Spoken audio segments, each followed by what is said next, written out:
Nicole Graham has joined. Member Graham, can you hear me? I can. Okay, thank you.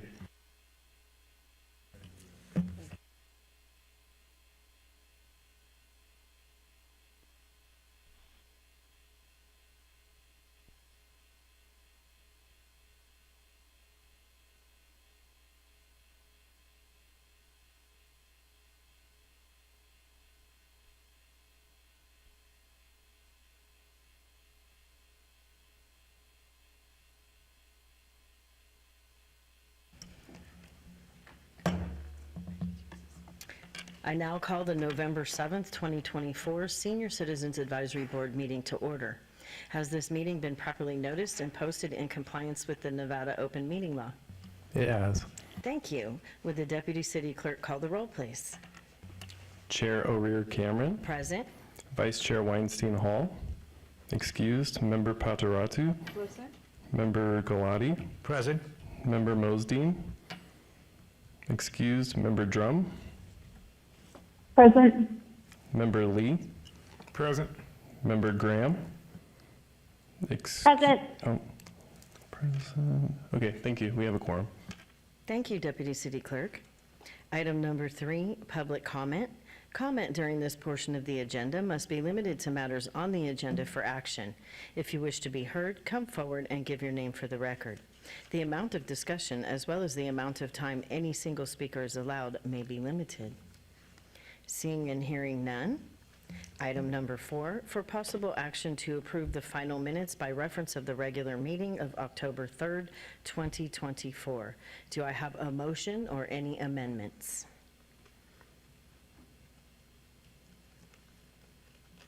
Nicole Graham with Word 1, approve. A motion to approve the minutes from September meeting. Is the October 3rd, 2024. Yvette Weinstein Has joined. Member Weinstein Hall, can you hear me? Yes, I can. Thank you. So we have a motion to approve the final minutes by reference of the regular meeting of October 3rd, 2024. All in favor? Aye. Aye. Aye. Aye. So moved.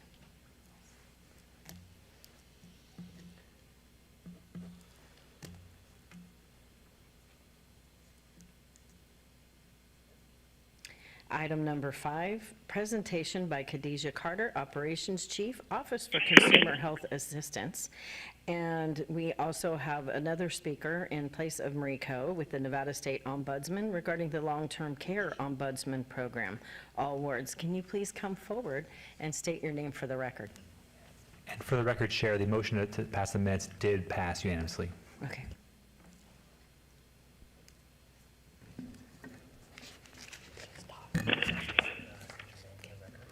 Khadijah Carter.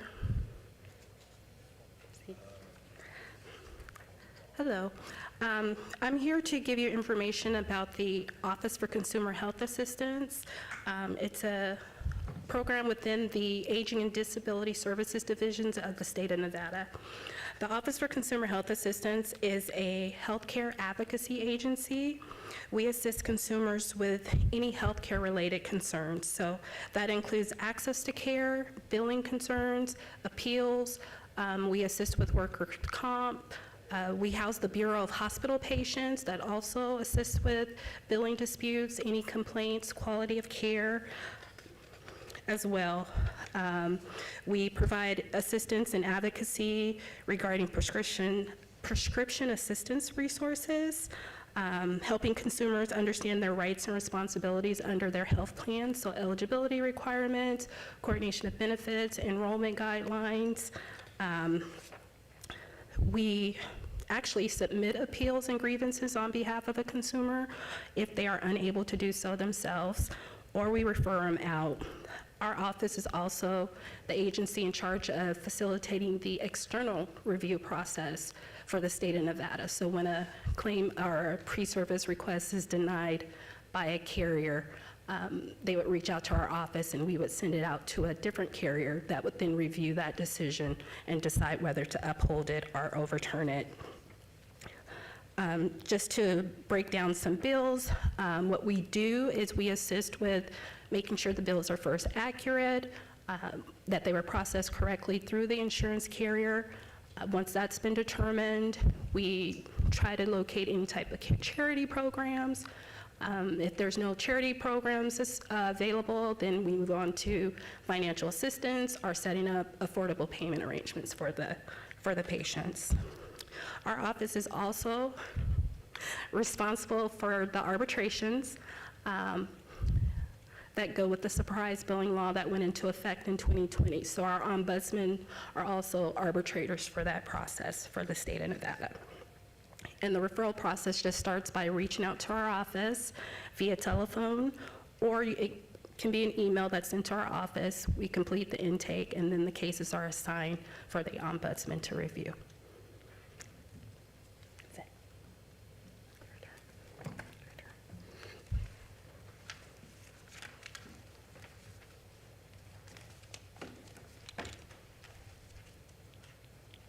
Go ahead and state your name as well, please. Thank you. Okay. Hello, everyone. My name is Camille Moore, Supervisor with the Long-Term Care Ombudsman Program with the State of Nevada, speaking on behalf of Marie Coe, the State Long-Term Care Ombudsman. So I've provided everyone packets with our information, with the PowerPoint, the flyer, business card to call into our intake line. And so the PowerPoint is in your folder, and that's what I'm going to go over this afternoon. So the overview of the Long-Term Care Ombudsman Program, Aging and Disability Services Division. So on our agenda will be the role of the Long-Term Care Ombudsman Program, who do we advocate for, settings, code of ethics, resident rights, resident-directed care, and confidentiality. The role of the Long-Term Care Ombudsman, we are advocates for residents of nursing homes, residential facilities for groups, homes for individual residential care, intermediate care facilities, assisted living facilities, and adult day programs. Ombudsmen are trained to investigate and resolve problems and represent the perspective of residents in monitoring laws, regulations, and policies. Ombudsmen may only advocate with consent from the resident or their representative. The NRS statute that we comply with is 427A.125. The Nevada Administrative Code is 427A.010-427A.048, and we are not mandated reporters of abuse. Role of the Long-Term Care Ombudsman continued. Ombudsmen visit all licensed facilities monthly for non-complaint visits. The Ombudsman provide education and resources regarding resident rights to residents and staff, connect with residents to build relationships, monitor environments, attend resident and family councils. Ombudsmen investigate resident or representative complaints. Complaints are received from residents, family, community, and more, must receive consent from resident or legal representative, obtain documentation, resolution to complaints, send referrals to applicable agencies. We identify systemic advocacy opportunities, advocate for legislative change, state and national conference speaker, and best practice collaboration. So who do we advocate for?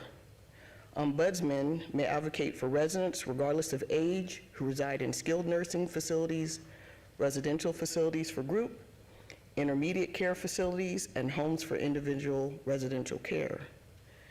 Residents may be in these settings for a variety of reasons. Rehabilitation for short-term, long-term skilled needs, mental health services and supervision, and memory care settings within skilled nursing or residential care facilities for group. So settings are skilled nursing homes, resident facilities for groups, homes for individual residential care, which is a 2-bed home, adult day programs, and unlicensed homes providing care, which is in an uptick in Clark County. Code of ethics.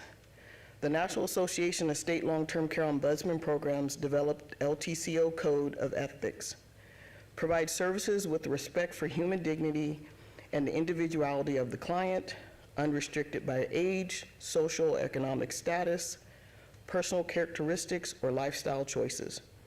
Respect and promotes the client's right to self-determination, ascertain and act in accordance with the client's wishes, protect vulnerable individuals from abuse and neglect, safeguards the client's right to privacy, supports a strict conflict of interest standard that prohibits any financial interest in the delivery of provisions of long-term care services that are within their scope of involvement, and shall conduct himself, herself in a manner that will strengthen the statewide and national ombudsman network.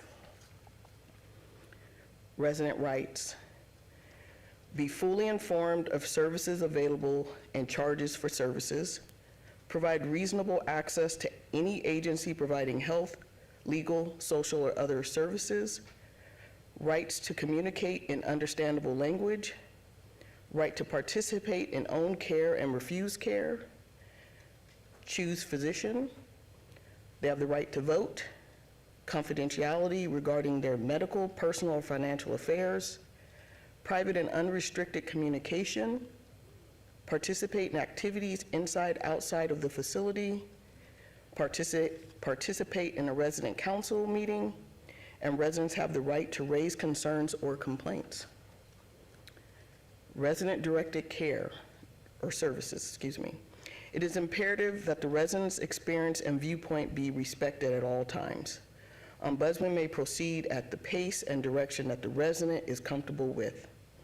Ombudsman must try to advocate in a manner in which the resident feels empowered. Ombudsman must obtain consent from the resident or her or his representative, spouse, POA, or guardian before advocating on their behalf. Confidentiality. Complaints made to the Ombudsman program are confidential. Laws are in place to protect the confidentiality of the resident and the complainant. Ombudsman advocacy is based on consent. Information about a resident cannot be shared without consent. Strict record release criteria and reason for confidentiality, retaliation, resident complainant not wanting to be viewed as a complainer, desire to maintain low profile, and protect source of information. Are there any questions? Yes, sir. I was Charles Lee, Ward 5. In the settings, Yes, sir. what do you mean by unlicensed homes providing care? Meaning there are people who people pick them up from various places, shelters, hospital lobbies, ER lobbies, people who are homeless, and they have rented out a house and just say, hey, I got a place for you to live, and come and stick you in this house and take their money, and they're providing care in a non-licensed setting. You're welcome. Any other questions? Deanna Weir Cameron. I also wanted to point out on the Commission on Aging meeting that Marie Coe was giving the statistics. And I must say, it was so impressive because we have over 500 to visit and over 300 were done. So only 15% were not visited. And I think that is amazing, especially because you've just taken on the adult daycare centers, which had not been something in the past. So I wanted to make sure that I pointed that out so it will go on the record for others who may hear this, and so the board knows the work that you are doing out there, because I'm sure, as we all heard, that is a lot of places to visit, and that is a lot of things to handle. Yes, ma'am. We have 20 ombudsmen in the Las Vegas office, and we cover Clark County. And then Northern Nevada has the Elko office, Carson City, and the Reno office. But Vegas is the biggest office. And we have over 460 places to visit just here, and we go monthly. Our staff are out there to help the residents of Nevada to the best of our ability. Any other questions? It is, oh, go ahead. Ward 2, Vito Galati. According to this here, I was just wondering whether you have enough staffing to do a decent job, because it's the usual thing, obviously. Yes, sir. And unfortunately, when people fall in the cracks. Yes. And there are always observers taking advantage of it in the process. We're always ready for more staff. And we do go to the legislature, every other year, and we do fight for more positions. And the state has treated us very well. Our program would give us more positions so we can serve the residents of Nevada. Is the budgeting adequate? Yes, it is, sir. Okay. Thank you. Any other questions? Deanna Weir Cameron, so I'll help on that one too, Vito. It is more a matter of, the legislative sessions have been very good, and we do have one coming up again, and we're just now starting to get all the bill drafts out, the BDRs.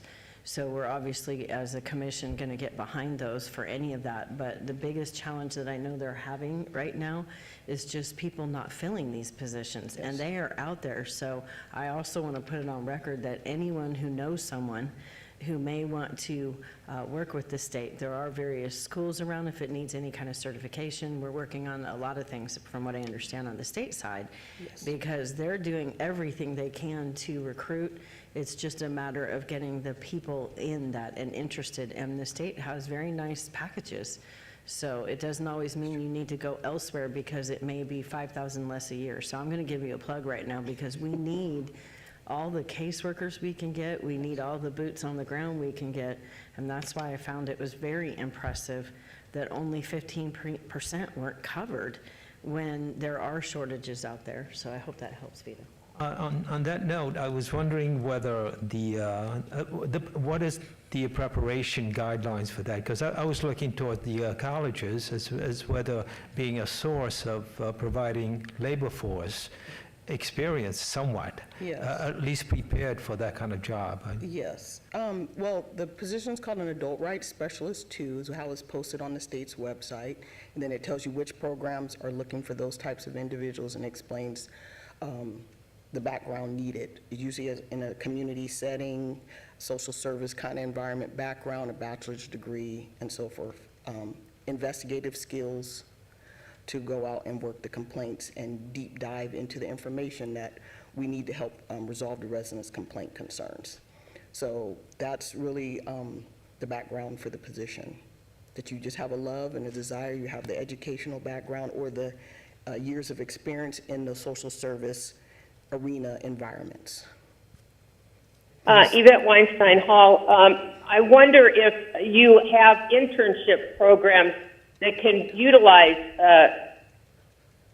either people even in high school or college or the community college. We do not, but that would be a great way, another area. Well, I think you need to advertise that at the universities and community colleges and even in the high schools because, that gives them an idea of what opportunities are out there, that the state really has these jobs if they, in fact, have the qualifications.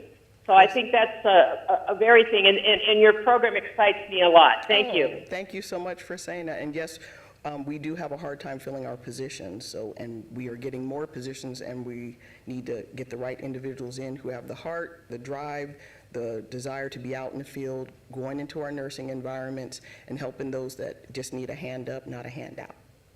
Again, words out of my mouth, actually.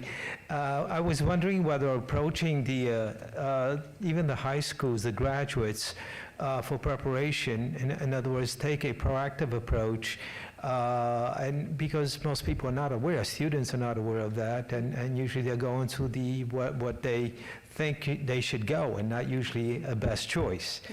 And I was wondering whether any budget was given to you for that, or any plans at all. It might be a suggestion. Yeah, I don't know about the budget part, but needing the certain amount of years of experience in a human service environment. So if students in high school want to go into college, a human service background degree program would be good. We have some social workers, but people want to be social workers, and social workers are mandated reporters, and we're not. So then there's a conflict of interest with them coming into our program they struggle with. So, but anyone that has social service style human services background, they've worked in shelters, they've worked for nonprofits, so they know the case management aspect, they know the investigative background are good for our program.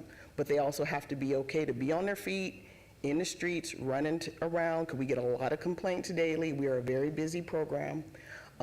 So that is what we're looking for people to ready to come in.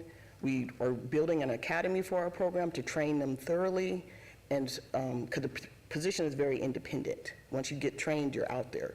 You're assigned complaints, and you're running around to all the different facilities that we have here in Clark County, and then other things that we work on.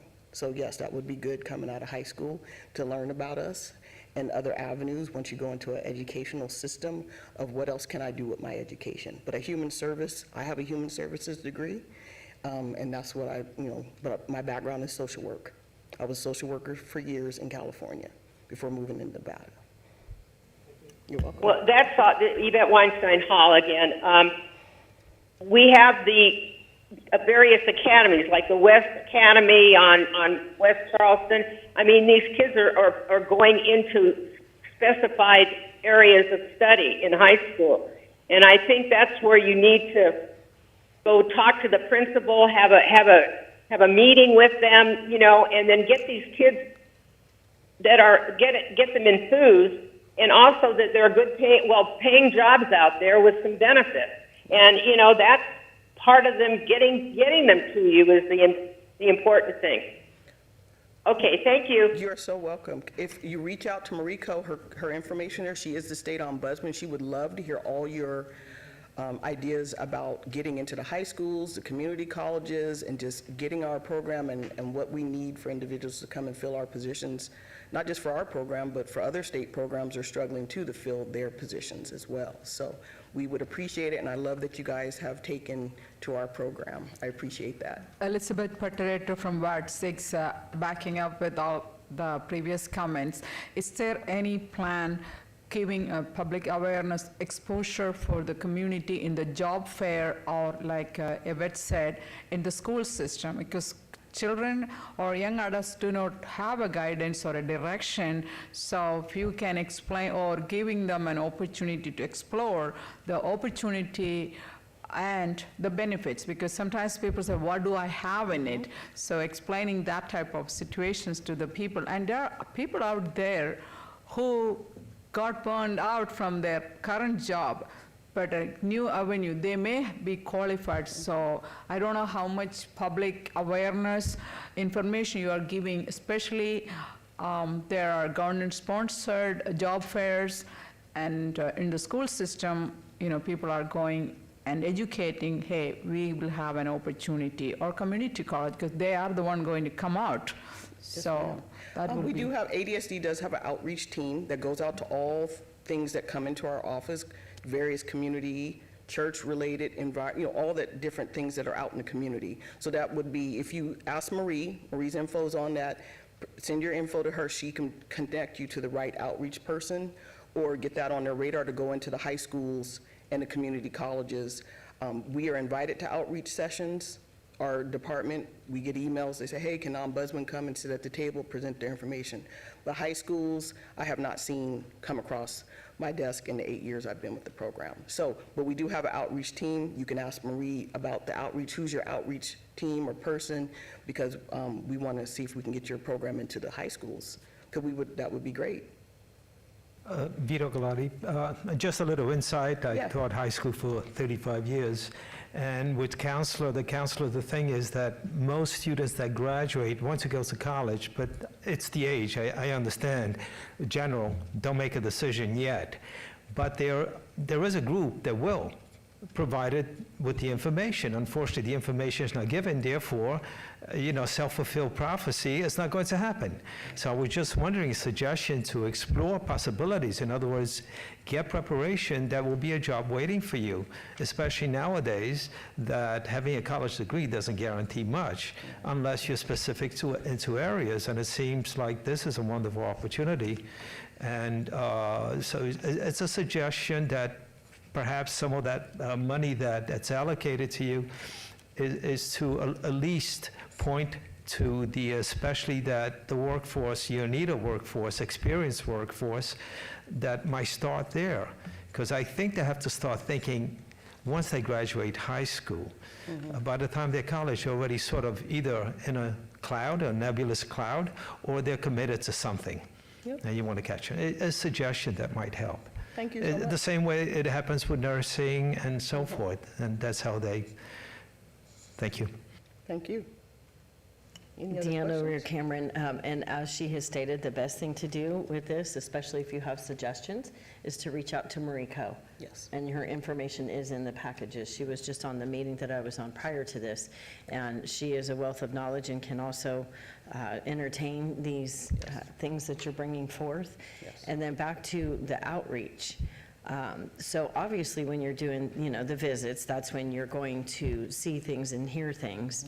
And I know that you do have some outreach. I have seen at tables, and I invite to all my events as well, to let people even know about the ombudsman. I see the pictures, right? The pictures that have some of my favorite seniors I know in them at the communities and different things. But can you just kind of help the board understand how you do get the information out there for residents and families to know about the ombudsman program so that they know where to complain? Oh, okay. So all the facilities statewide have our posters with our phone number, with our information, and all our different office locations. We have one main intake line that comes here to the Vegas office, but it's for the whole state.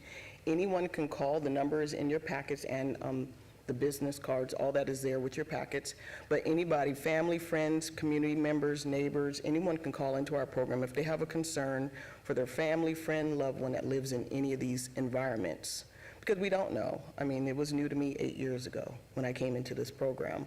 I didn't have a clue about long-term care environments until my grandmother went into one. And then I was in the position that I was in, and I learned a lot very quickly. And so that is where we have most of our information. Is we have posters. No, we don't have PSAs and billboards and all that wonderful stuff. We don't have that. We don't have radio bits about our program. But we do go out into the community, and we go out to the outreach, and then we have, and we are working on social media and doing different things to put more exposure on our program. We are working on those things. But any ideas that you have, please send them to Mariko that we may have not thought about. Do you guys have the budget to promote your program in different arenas? I was just wondering, do you make presentations to the senior residences? How are they aware? Because obviously, if not made aware, is it a law to say that once they, I realize the fragility of being in a home at times, and I was wondering, how are they made aware that such an agency exists to protect them? Seniors as in like? My question is, does the organization, the nursing homes and so forth, is it a law for them to inform that if you have any questions or any complaints, you can contact you? Yes, they have all that in their facilities, They do? yes. And how do they reach the residents? By word of mouth, or they sign something, or How does what reach the the resident? information that The they resident, can we go contact in you? monthly and we talk to all the residents in the homes. There's resident council meetings monthly, and we talk to the residents Okay. there, and they know who the ombudsman is for their building. So they know who we are. And the families also talk to us when they're there in the facilities. We talk to everyone, but we do routine visits. We do routine monthly visits at all our facilities and attend their resident councils, which are usually every month or every other month.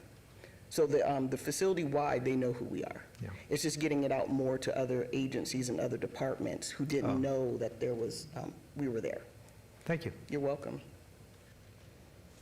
Deanna Rear Cameron, and then just one last one, because I'm trying to remember if it was from Marie's report today, but the top complaints, I think it was her that discussed the physical abuse and the unsafe discharge. Yes. And Those I are- believe that was your agency, correct? So those are still the top concerns and Yes. complaints? Okay. Yes. So I think as a board, one of the things we can do to help is any ideas you have, or if you have outreach ideas because you see an event in your area or you're hearing about an event anywhere across the city, connecting the dots for everyone so that they know that they can maybe be a part of the event. I think that's going to help because, like she said, the posters are there, the visits are there, and the visits are up. It's fantastic. But what happens in between all that? And Right. sometimes they forget about the poster, and I think that's where we can come in as community representatives, all of us, is to help make people aware of their agency, because I think hopefully by today, We all understand the magnitude of what they do and just how much of it. Does anyone have any? The more exposure we can get, we would love it. Yes. Please. And it's needed more than ever, to piggyback on your comment. We know very much, I know myself and Gregory and Olga, just how many group homes are popping up. And there's some that are really filling the gap in the housing needs, and then there's some that we really need your eyes out there. So I think even if you hear of a group home, when seniors are talking to you or anything, make sure the ombudsman even know about them or the state even knows about them, because we've seen things falling through the cracks. So we can help be their eyes and ears, I think, is one of the reasons I wanted to have you guys come today. Thank you so much for having us, and we do get concerns from doctors' offices, home health agencies, hospice agencies, who go out to these homes to service their clients, and they see things, they hear things, they call our office. They know who we are, they know our number. We've even had legislature call our program as well, judges and other people for their families who are in these environments, or they're the power of attorney or guardian for someone. And we work with the public guardian's office as well. So people know who we are, but the more exposure we can get, we will take it. Thank you. One last question I have. I was just wondering how often or common is it for, say, physicians to contact you because they might have had direct contact and they see some sort of abuse going on, and when they examine the patients, not on site. In other words, sometimes they go outside, obviously, to have. We do get those phone calls, yes. We get them from physicians, their nurses, their staff. When the resident comes in, they go and see their doctor, for a follow-up, and then they start telling their person, just about their living arrangement, or the person that takes care of me, and I live at this place, and they're so we're seeing an increase of complaints coming in from doctor offices, clinics, wherever, because the residents are concerned about their care, and this isn't right, how I'm being treated. So we're hearing, especially coming out of the pandemic, we're seeing a lot more of other outside agencies giving us phone calls and sending in reports to our program. You're welcome. Elizabeth Paterato, Ward 6. Just wondering, is there a possibility the senior citizen centers, there's other people kind of healthy or staying home and going, but some type of education and awareness for their future use or their family members or something like that? How can we get that type of an organization, just in educational short meetings, that if they can do, because we have so many senior citizens activity center, like so many education meetings are going there. If we can have one of that in that place, we will be presenting there, because we, as ward members, we go there and speak with these people, and we want to know whether something we can have with your. Just have us invited. Contact Marie. We do not go to the senior centers. We do go not. to adult day centers. We just started that in July, going out to the adult day centers, and there's about 27 of them here in Clark County that we are starting to make monthly visits on. And we are taking our posters and our business cards and talking to the residents and their families and staff that are at those facilities or environments. But the senior centers, no, I have not seen us go out to that, but that will go out through the outreach team. And we would, all the ADSD programs would love that could help a senior present their information to us. So we just need the information and an invite, and we'll be there. Thank you so much. That is a great information, because, prevention is better than cure. Somebody getting some trouble in a facility than having an eye open towards that problem, which could come in their path in the future. That's right. That is something. Thank you so much. I appreciate it. You're so welcome. Okay. Thank you so much for coming today. We greatly appreciate it. This was a program that, even though it's out there, I think a lot of people, including us, at times don't understand exactly what falls under everything you do and how it's being done. So we greatly appreciate you coming, and definitely we'll be looking at including you more into our city senior centers. I do a lot of events, so I plan on making sure that I have you there more often. And we'll be there. Thank you very much for having me. Have a good day.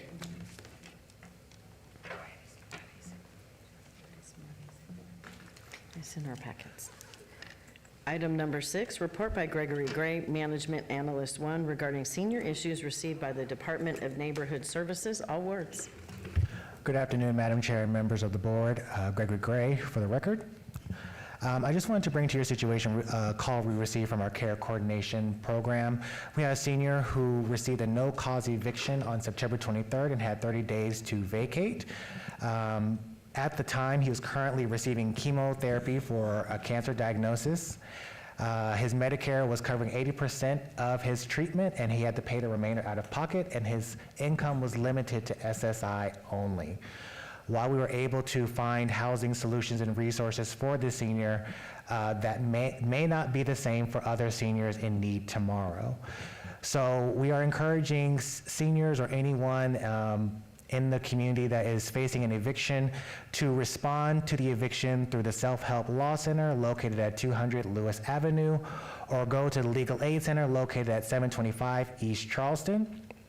We urge anyone facing eviction or having tenant-landlord issues to speak with legal aid regarding their tenant rights and any next steps they can pursue as a tenant. I just wanted to bring to your attention that we are currently facing a housing crisis, and there is not enough affordable housing, especially for our senior residents. Seniors and active adults are impacted due to limited or fixed income, rising and inflated rent, and utility cost. Currently, there is not any immediate emergency housing available for seniors. Transitional bridge housing is fully occupied and is prioritized for families and children in need. Wait lists at properties like Nevada Hand, Ovation, and the Southern Nevada Regional Housing Authority are long, filling up, or are closed. We are asking seniors and active adults to apply for energy assistance programs if they are eligible, and to apply for equal pay programs if they have not done that already. Seniors that are looking for 55-plus housing, we encourage them to get on a waiting list today. We encourage seniors not to wait for vacancies at these properties. What we have realized is that most vacancies at these properties tend to go to those that are already waiting on the waiting list. A property will wait until that list is exhausted before providing any information to the public, and that does not happen often. We're asking seniors to not call these properties asking or inquiring about vacancies or pricing, and encourage them to apply in person or to get on the waiting list. We have found from our experience that most properties will ask seniors to come in and fill out an application and will not give affordable housing pricing over the phone, and will give general fair market rate information. Properties may not disclose income guidelines or restrictions that seniors or active adults may qualify for, and will only provide the information to applicants that qualify. If seniors and their families are in need of assistance or resources, please contact the City of Las Vegas Care Coordination Program at 702-229-1200, and a member of our team will respond within 24 to 48 hours. While the City of Las Vegas Care Coordination is always willing to help, it is not a crisis response program. Please be advised that it will take the care coordination team a minimum of 2 to 3 days to coordinate solutions and options for those in need. We have experienced several seniors and their families reaching out to the program with urgent or crisis situations, and ask that they reach out when a situation arises so we can take the time necessary to coordinate services and ensure there is enough time for any related application or approval processes that may be required for assistance programs. And that's all I have to report at this time. Gregory, I have a question. Do the companies or whoever, where they are now, do they release any information as to where they can go?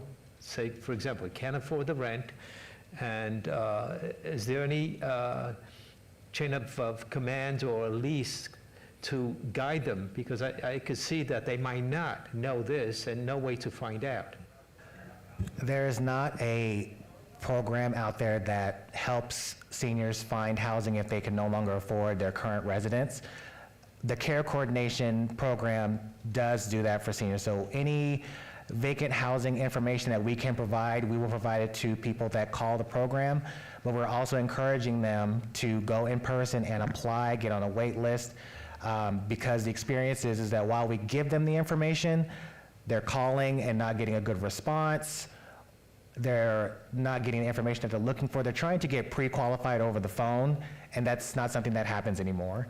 So we're encouraging them to do the application process in person, get on the waiting list, and see if they qualify for any type of income guidelines or restrictions, so that way they can get into housing. So while the waiting lists tend to be, let's say, 3 years max, we have seen some seniors move in as early as 6 months. So that's why we're saying, like, don't wait until a vacancy is available, don't keep calling, get on a wait list and they will call you. Deanna Rear Cameron, I also want to add to that, exactly that just because it says the waiting list is so long, obviously they have to give you a longer quote, because they just don't know. Why do they not know? They don't know when somebody's going to choose to leave their apartment and move with family, or if somebody transitions, or if they have medical issues, so now they need to go to a group home or to a SNF, a skilled nursing. So there's so many factors involved. So that's why Gregory and the team will always encourage them to get on these lists, because there's absolutely no guarantee of the time, and sometimes it goes a lot faster. And if I'm being honest, I can tell you right now, with some of the properties, the way they handle it is they will go down that waiting list and they will start doing the calls. And if that first person isn't responding, they're going to take it as they must have already found their housing. They must already have another solution, so then they're going to go to the next one. And so that's why it's very important to be on those lists, because as they're going down that list, their main goal is to get it occupied quickly, knowing the need. So they're going to go down that list, only give it so much time, and then that person that comes forward. So it's very important to be active in the situation that you're looking for. And by getting down there, and in some cases giving that deposit, I know it feels difficult to, but it's what's going to get you in there. And more than anything, being proactive. If you're talking with a senior, and seniors that may be listening to this later, if you know that you're going to have a hard time paying rent, or like let's say now, we know they're getting into various coverages because it's AEP time, open enrollment, whatever you want to call it. If you know that your medical is going to be different, something's going to be different, you just see the changes that are coming, get on top of it now. Don't wait a week before you're like, well, I can't pay this rent. Because that's the problem we have now. We do not have emergency services available to be in that setting anymore. Yes, once upon a time we could, but that just doesn't happen with everything full. So when you're out there talking with people, make sure they understand that they do need to help themselves. We are not in a setting anymore where people can hold a hand and work miracles. I wish we were, but we're not. And on that note, I was going to put in my report, but I'll just go ahead and say it now. Ovation is opening 4 new properties, and they're not that far out, some coming on board in 2025, although some will be multifamily, but that can still help in a lot of settings when families are going to move together. So we do proactively have these places that have been a lifesaver to us continuing to build, continuing to get the funding. But the biggest thing is there's not a one-stop shop for all of it. So that's why you can do the care line, and then mainly they can go to the places and apply, because the city cannot do all of that for them because of HIPAA, because of laws. We cannot fill anything out for them. They have to do it on their own. I was wondering whether sort of putting something out with the utility companies, because I think it's tied in sometimes. You can't pay the electric bill and you're 3 months behind. At least have something there, say, hey, listen, if you're in need of information for housing, they might be able to do it. I don't know, but it could be a good try. Deanna Rear Cameron, sounds like a call you might want to make to some of these utility companies and see if you can get anybody that will listen. I mean, I'm just keeping it real. That's how I do it. Yeah. So if I get an idea like that, that's exactly what I do, and you can recruit any of us board members to help you with that. Yeah. Even if it's, just a quick call, representing each of our wards and just saying we're seeing that that's a challenge. But sometimes it's just a matter of the seniors do not know of various programs that they have. Because a lot of these utilities actually do have programs, and what I'm finding from a lot of the calls that I get is the seniors are, and in fact they're doing it more with everyone, they understand the tough times, and because we just came off of a crazy hot summer, there's a lot of people with Nevada energy challenges, and I'm seeing them do workouts more than ever. And they have like 3 different programs, and then they have programs for low-income programs when it's based on age, and sometimes it's because someone in the house has oxygen, or they have other equipment where they have to have it. So there's a lot of things, so they really need to call, and if they don't like the answer they first get, ask for a supervisor. You have that right. I think we all just get tired, and we don't, especially all of us over 55, we don't ask for what we want all the way through, because we want all that extra assistance. But I'd be more than happy to help you attack that. Yeah, because I thought I had seen something of as far as you cannot pay your electric bill. Yes. So I said, well, they can always add one or two things, or at least get those once, a referral number. Say, hey, maybe you contact here for housing, or contact here for whatever it is that might help. Yeah, and- I don't know. And just for the record, when they call the care line, they do have that information. So the city does. The challenge is, everyone out there getting that information. So that's where we come in handy, when we're at our senior centers, when we're at events, making sure that if Nevada Energy is there as a vendor, pick up their information, go to their website. They do have all the programs on their website. And then just make sure we're telling the general population this information. I know the city is, but the city is not the only ones, right? We have county as well, so I hope that helps, if any. Item number 7, report by board members regarding senior issues and events within their council wards and at large, all wards. And we have Ward 1, Nicole Graham. Hi, everyone. Good afternoon. For Ward 1, Nicole Graham, Ward 1. This past month for November, we had Art in the Park at Rainbow Park, which was not as a good turnout as we were expecting. I think the change of the weather got us a little, sitting back a little bit in our home because it's cold. But good things still coming as we get into the holiday season. We have the Rainbow Company, the U Theater, some great productions coming out, as well as the West Charleston Library. Again, some great things to take advantage of. And no concerns other than that at my end, just events. Thank you. And we have Ward 2, Vito. Yes, I do have a situation where I came across a sort of a friend and was in need of a water heater. Just to give you an example, what seniors who want to live independently face, and contacted me because had no one to get. So by the time I got there, I says, I called up, I'm not going to mention the company, well-known company in Vegas, and they were coming. I said, okay. They asked me whether I would stay. I said, yeah, sure, why not? Waited until the person came, the repair person, and in the meantime, I was observing what was there, and I was noticing a couple of things that were wrong with the installation to begin with, dangerously so, because of the exhaust pipe coming out of in the garage was connected to a larger pipe, but open. So carbon monoxide could have been there, and you never know, we could expand.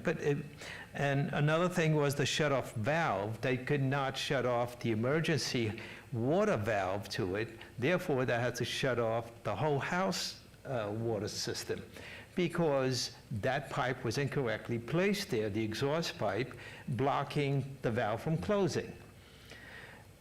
Another thing, the unit itself was not braced at all. Okay, I chalked that off, being maybe 20 years old. Maybe the codes were differently there at the time. So I waited until the person came, looked at it, had to contact the office. And this is a small unit, 30-gallon, which is really considered minimum. And came back and said, oh, yes, we can do this for $13,800. My jaw dropped. But I didn't show any emotions at the point there. But I said, wait a minute. I said, are you sure you're installing the same thing? And yes. And I said, okay, all due respect, I said, I wouldn't pay more than $1,400 top for this thing here. Okay, well, this and that. Well, what you could do is pay it in installment. Well, I said, are you asking them death by hanging or by firing squad. It's the same thing, only maybe worse, you're going to charge interest. And at that point, I said, forget it. Okay, tell the person to go. Charge them $80 or $90 for doing nothing, just to show up. And I said, let me see what I can do. I contacted someone I knew, a small company that I dealt with. I spoke to the owner, who was a family operated. He said, I didn't mention anything seniors or anything. I just said, how much would it be for this? They had done work for me, $1,000. $1,000, and that putting straps and everything else. I said, terrific, go over there. Says, yes, we'll go there right now. Sure enough, they went there, did the whole work, looked at the plumbing that was incorrectly also done, the hot water, the cold water going in, and said, well, we can come back and no cost and fix that. We cannot do it right now. And after it was all done, I thought about it, and I said, how many seniors are trying to live independently, especially women, okay, who the husband has done most of the work? Traditionally, that's how it's been. And it shouldn't be, but that's the way it was. And I said, how many are really, unless you have tremendous amount of money, you are going to do without something? And this is, you know, having a water line, or it could be your furnace. And I said, they're at the mercy of these people, and they know it. And so it's something that is out there, especially now. Oh, because when I did say, well, that seems to be, oh, the other ones are charging just as much. I said, I don't think so, but if they are, I wouldn't go to them either. And I just wanted to share this, but it's also a problem because sometimes we say independent living, that keep the person in the home as long as possible, but there are some large stumbling blocks that prevents it from happening, you know. And so it's an awareness. If you ever hear it, all I can do is, again, myself is refer to someone that I knew. I wish I could create a list of providers, but then where does it go? So it's like word of mouth. Thank you. Deanna Weir-Cameron, before we move on to the next one, Vito, two things you can do. First of all, when you hear that happening, you want to immediately call the contractors board and make them aware that you were involved in this situation and you saw what they did and that you were able to get them someone else who could do it, you know, for only that amount. That's huge because they need to know about it. Nothing can be done unless we tell them. These places and a lot of these agencies do not have all the feet on the ground, and when they do, they only have so many. So that's how we become the eyes and ears. So in that case, I would still do it. I would contact the contractors board. And then while you're at it, just, you know, these TV investigators, even though it's solved, still give them the information because they keep all this information. And then if they hear things moving forward.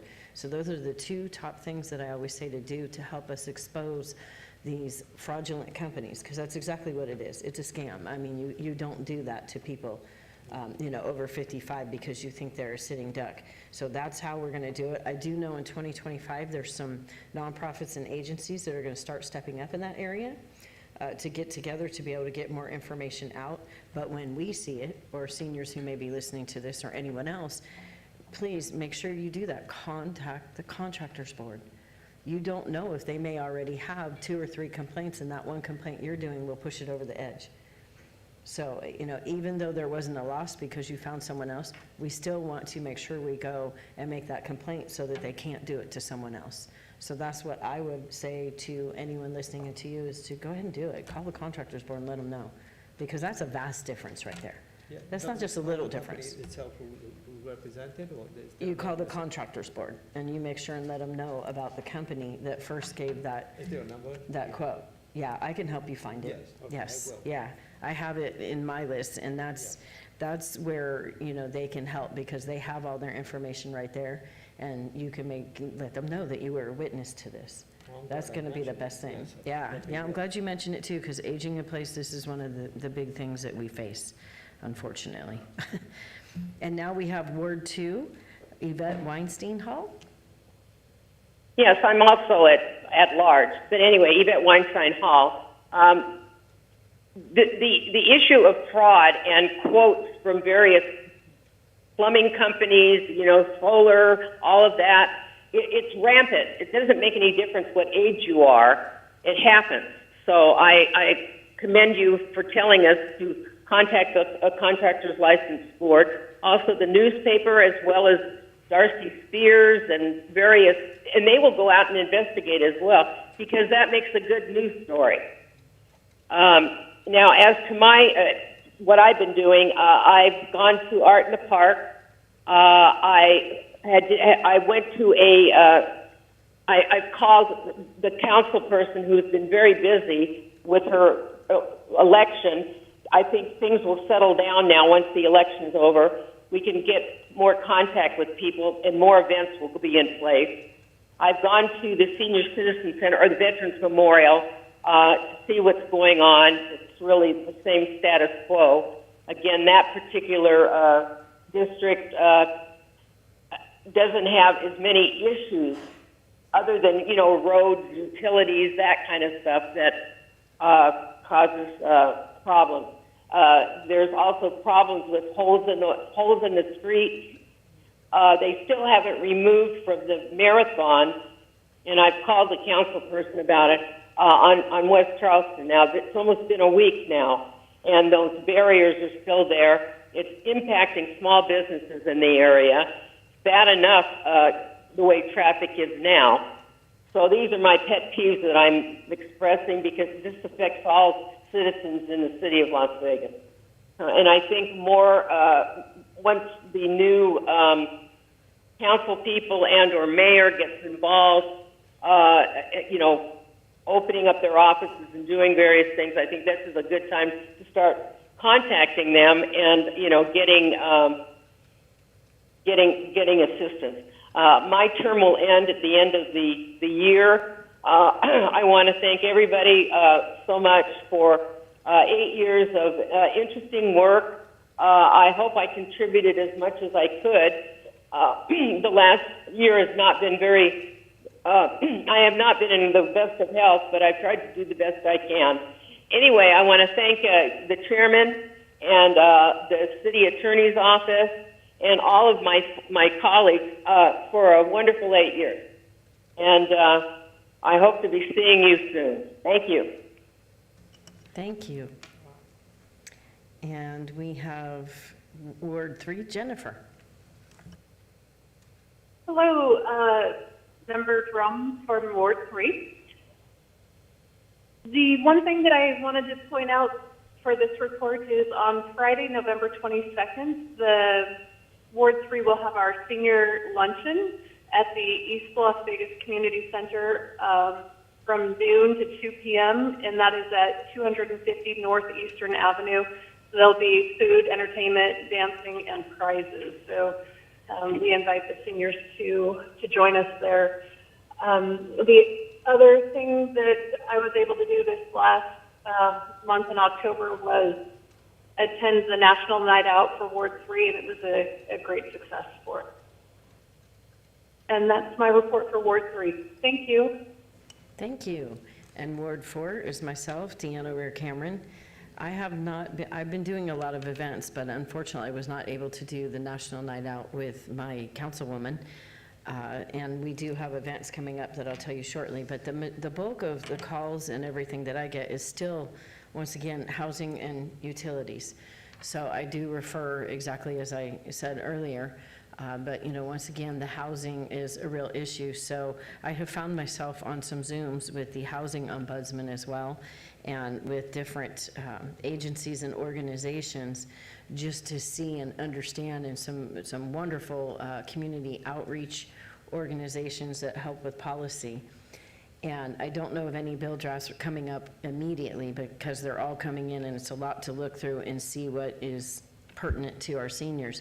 But I can say that some of the things that I've heard that were promising to me, because if we aren't building things fast enough and there aren't enough, group homes popping up, things like that, then there's ways to attack it.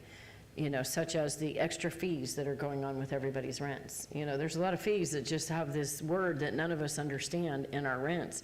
So it's very important that people are pointing that out to their council people and even their legislative people, because there's a lot of that going on. So they're looking into what these fees actually are, which is very helpful, because we want to know that, right? We want to know that there's not just some fluff going in there. Also, what I'm seeing a trend in is a lot of the corporations, and especially the property managers, are starting this online-only payments. That can be difficult for older adults. Very, very difficult. We've already talked about here on our board how many times it can be challenging to do anything online, and they're still learning. So that's something that I know is being looked into as well. And even myself, we just got a notice that it's going online only, but they do give a way that they can do it, but it's still kind of intricate for an older adult, to do money orders and things, and the processes that are involved, especially if there's a tiny bit of cobwebs or cognitive decline, but yet it's not to a point that they have assistance. So I think it's very important that we keep this in mind when we're talking to our older adults, and making sure to get their stories, and making sure to have them, call their council person, their office, and then they can do the referring out. And then also, once again, any of your legislative people, so that way it will be on everybody's minds. I know for myself, I still keep bringing up the issue of the water charges, because a lot of the apartments are charging, and even some of the mobile home parks I'm hearing with the senior communities are charging for the water, but not everyone has meters.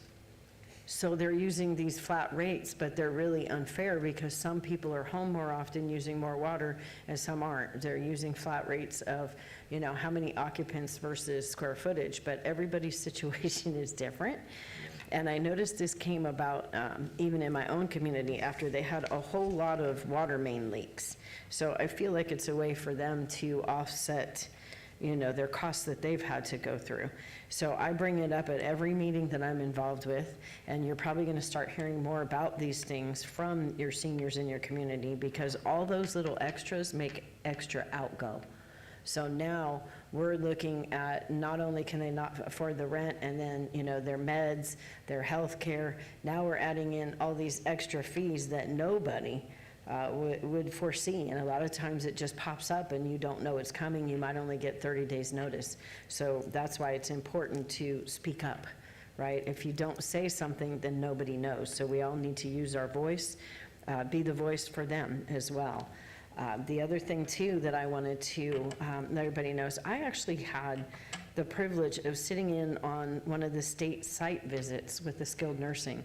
It was really a great experience. They invited me to stay because of my state advocacy position, and it was nice to see how they asked the questions. It was a very warm and inviting environment to where seniors would feel very comfortable with any grievances they have with where they're living. And it was interesting to watch the seniors themselves being open about it, and those that spoke up and those that didn't. And they had most of their resident council there, and it gave me a better idea of these agencies like we heard of today when they're going out there. They all do have, questions that they follow, and they have been so well trained to help people feel comfortable enough to speak. So that was really a great experience for me. And I do know of some programs now that I was not privy to, where you can sit in on court sessions as well, especially when there's senior issues on the dockets, which I thought was kind of interesting. And not that I'm saying we should all be out there, going full-time with all these things, but it may be experiences you might want to look into. And if you do, you can definitely reach out to me.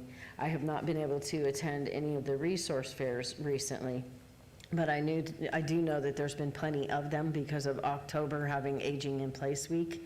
And I know that the vendors are all out there in full force giving their information. So attending any of those when you see them close to you is very vital, because that's how you get the information. That's how I've gotten my information and my resources to be able to give out. And then I sit and follow up and talk to them. The other thing is still the security and safety concerns. Unfortunately, with a lot of the homeless out there right now, especially when we have, I don't know if we're still at capacity at our homeless But I do know, at the courtyard, but I do know that it's everywhere, and just for people to understand how it works, that even if they pick them up, put them on a 72-hour hold, whatever have you, and then they're going to release them at whatever hospital was able to take them in. So that's why they may be in one area and then released in another, and kind of understanding that. And I know with the first Tuesdays, they've had speakers on that. I know Ward 6 is very good about getting information out as well as some of our other wards. So it's just really about getting out there and learning these things so that when you see them, you can help get the information out. I think that is very big. And still, I'm seeing a lot of these cognitive challenges just popping up more and more and more. More and more of the calls of family members saying, at what point do I need to do something, to which I refer them out to the many resources we have in the community. And once again, I just really want to stress making sure that you understand and know these resources. And if nothing else, you know our city care line. If they are in city limits, you can have them call the care line. But always remembering that that is just it's a starting point for them so that we can see their situation, get their info, and then look to see if there's anything we can help with. And then as far as the upcoming events, Sun City document shredding event, so this is for all of our Ward 4 Sun City residents. It will be Saturday, November 16th from 10 a.m. to noon, and this time it is going to be at Mountain Shadows Clubhouse, which is 9107 Del Webb, and it's a limit of 5 boxes or bundles per car. There's no walk-up shredding permitted, and the volunteers are going to unload the car while you are parked. So it's a wonderful thing, and it makes it so much safer. And that's one of the things I highly encourage the Sun City residents to do. And then also, this is actually citywide, and it was rescheduled, but I definitely want to get it on the record. It's the Las Vegas Senior Idol Showcase, which is going to be January 16th from 3 to 5 p.m. at the Charleston Heights Art Center on Brush Street. I think it's wonderful if you know anyone that wants to, show off, any seniors that want to show off their talents. But then also, I know I plan to go to support them. I want to go and support and be there so that, they see our presence. I think it's more about making sure we're getting out there and seeing all of it. So on that note, that is the end of my report for Ward 4. And now Ward 5, we have Charles. All right, Charles Lee, Ward 5. Last month, I reported that at the Doolittle Community Center, they had issues with the exercise bicycles. They were up there. They were too tall for some of the members to get aboard. So I would like to report yesterday that they brought a new bike in, and everyone is real happy with it. So they did replace the tall one with a small recumbent. That's about it for me. It was worth it. Yes. Wonderful. We always love to hear those successes when you bring forth something. That's wonderful. We've had a lot of successes over there at the Ward 5 Center. I love it. And now we have Ward 6, and we have the mayor's appointee, Elizabeth. Hi, Elizabeth is here. Elizabeth Pateretti for Ward 6. I don't know why Caroline took off for a vacation, so I had to speak now. I have only good news is from the Centennial area, especially the Senior Citizen Center. People are very happy. They're exercising, they're dancing, and they're excited for their luncheon coming up on Wednesday the 13th. They said there is already 90 people have registered for their Thanksgiving turkey, and some people said, oh, we couldn't get it, they closed it. So they're looking for volunteers to serve. I am planning to be there. That is my plan. And they had a very successful document shredding on 11/2 at the Centennial Hill YMCA Senior Center. And that was a very successful, and volunteers were so kind, very helpful. That was well done. Besides that, I don't have anything else to report. Thank you. Thank you. Item number 8, discussion regarding topics for future agenda items.